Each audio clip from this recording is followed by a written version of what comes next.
Right now we're really talking about circumference measurements. And when we're talking about circumference measurements, it's more, we don't even really want to look at the scale sometimes. We really want to think Mm-hmm. about the girth of your body in different positionings. And, we talked about these tape measures, but, ideally there are certain, I think it's important to know where to put the tape measure. So if you don't have a trainer and you actually want to get your own measurements at home, it's Mm-hmm. easier if you do have a buddy, whether it's your spouse or a friend or somebody that can actually take the measurements for you just to make sure that everything is where it needs to be.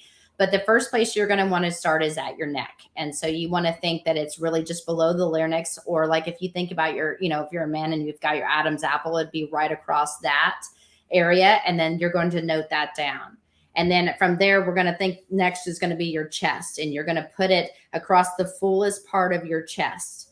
And then you're going to look at that number at that point. You're going to make sure, obviously, that the tape is nice, and you don't want to pull it together to where you're squeezing it. You want to get it around to where it's tight, and then you're going to take that measurement there. So you've got your neck and your chest, and then you're going to go to your waist. And just like you would think about with the waist to hip ratio here, when you're thinking about it, it's going to be the narrowest point of the waist below the rib cage, but just above the top of the hip bones. And so there's just you can see that there should be like a narrowing of the waist. And that's going to be where you're basically measuring right at your belly button, as you had said. So that's going to be where you're going to take it. Again, you want to think about not squeezing the person together, but just where it's nice and snug around that body part, and take that measurement. Then you're going to go to the hips. And again, when we're thinking about the hips, you're going to put your feet together.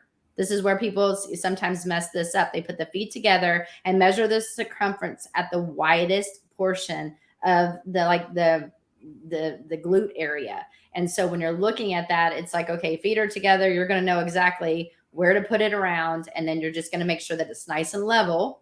And then you're going to take that measurement. So again, just as a recap so far, we've got your neck, your chest, your waist, your hips.